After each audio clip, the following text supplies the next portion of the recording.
Mga ka-Erts, magandang araw sa inyong lahat. Bago ang lahat, paalala lang, ang pag-uusapan natin ngayon ay base sa mga obserbasyon, opinyon ng netizens, at ilang haka-haka na kumakalat online.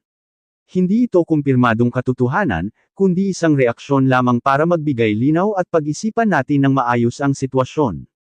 Kaya manatili tayong bukas ang isip, mga idol.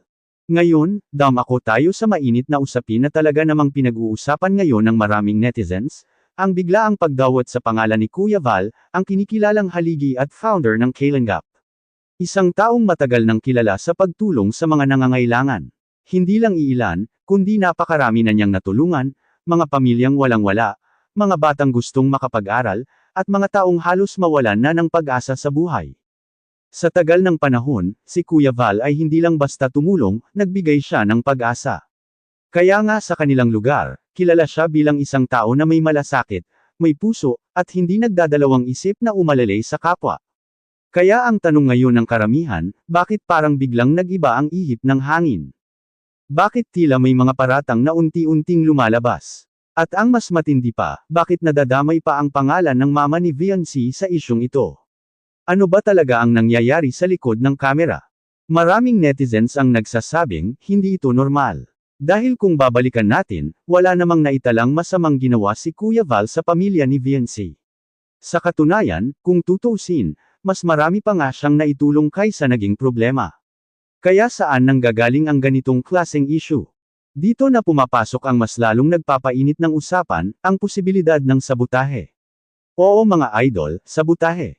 May ilan na naniniwala na may mga tao sa likod nito, mga tinatawag nilang wakwak, na umano'y nag-uudyok, nagpapalakas ng loob, at posibleng nagpapakalat ng maling impormasyon para sirain ang imahe ng Kalinga, lalo na si Kuya Val.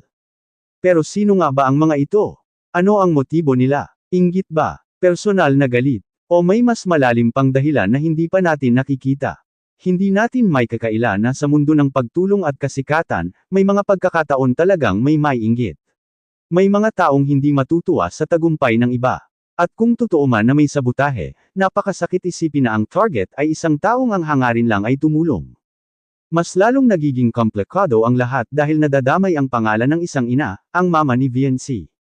Isang sensitibong usapin ito, mga idol.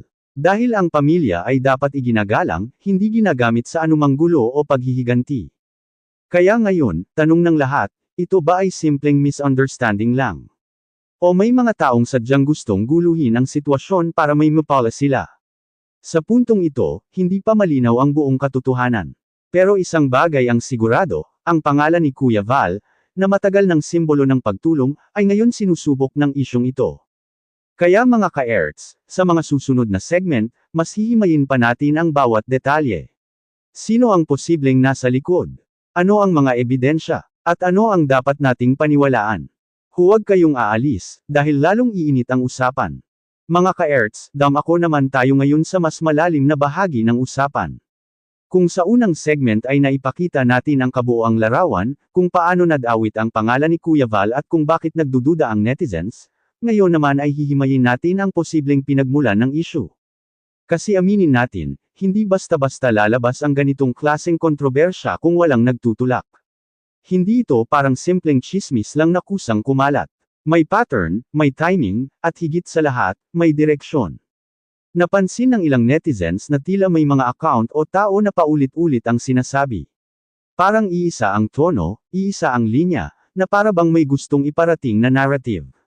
At dito na pumasok ang tanong, may nag-o-organize ba nito? May grupo ba sa likod na sadyang gustong sirain ang reputasyon ni Kuya Val? Kung babalikan natin, hindi lang si Kuya Val ang tinatamaan dito. Pati ang buong Kalinga community, nadadamay.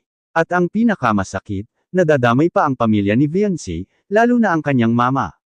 Isang sensitibong usapin na hindi dapat ginagawang sandata sa kahit anong hidwaan.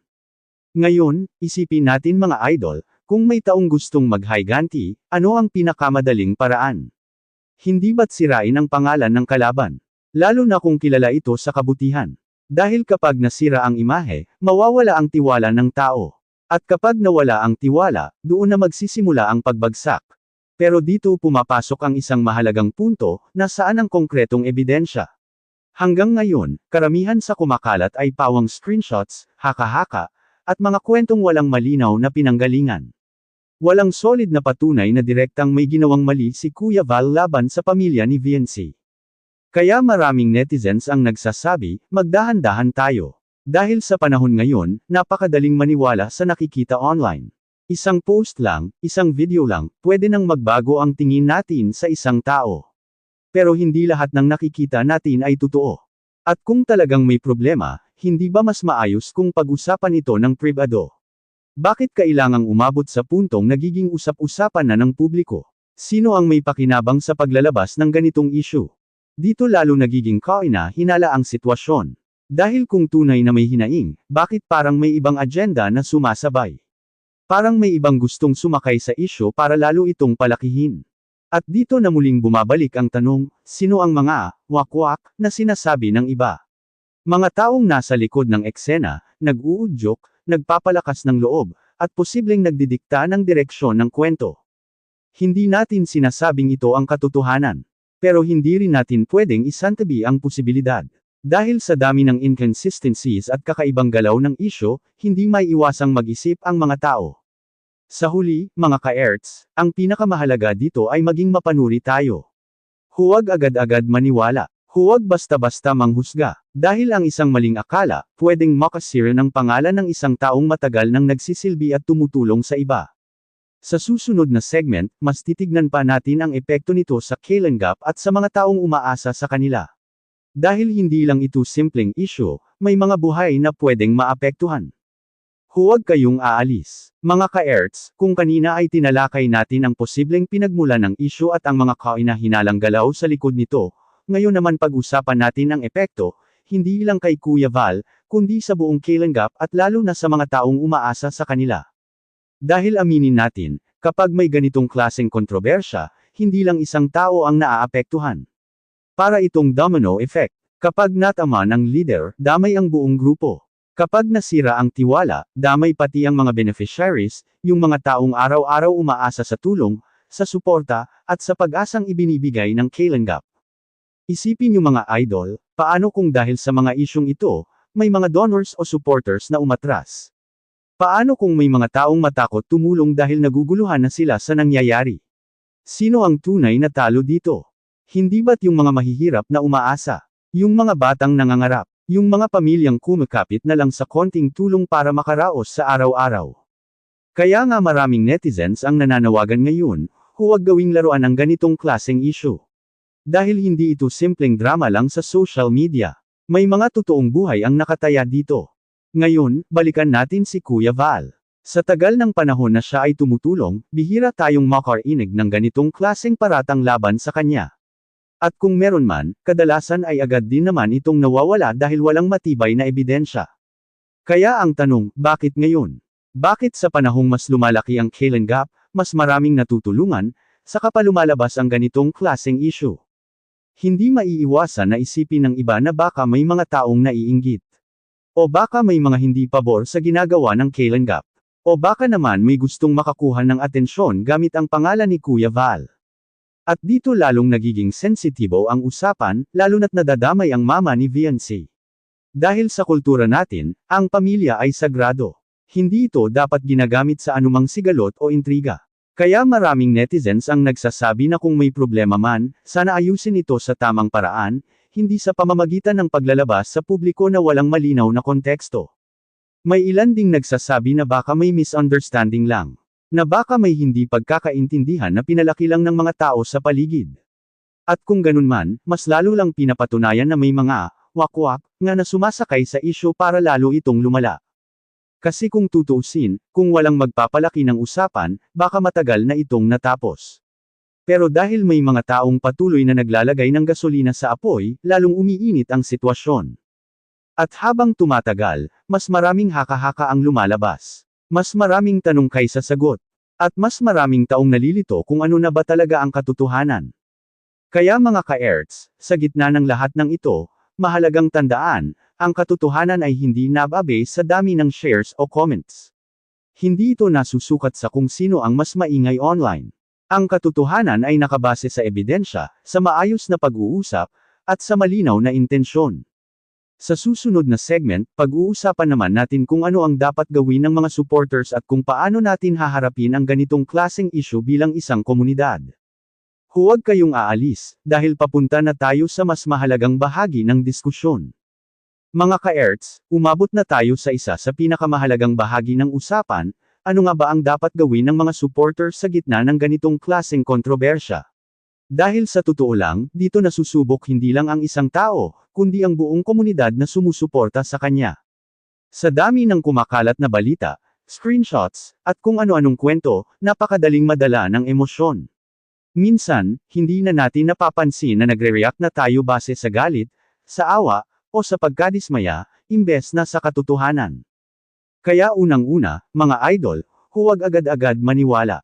Hindi porket trending, hindi porket maraming nag-share, ay totoo na. Tandaan natin, sa panahon ngayon, kayang-kaya manipulahin ang impormasyon. Isang maling caption lang, pwedeng mag-iba ang buong kwento. Pangalawa, huwag agad manghusga. Lalo na kung wala pang malinaw na ebidensya.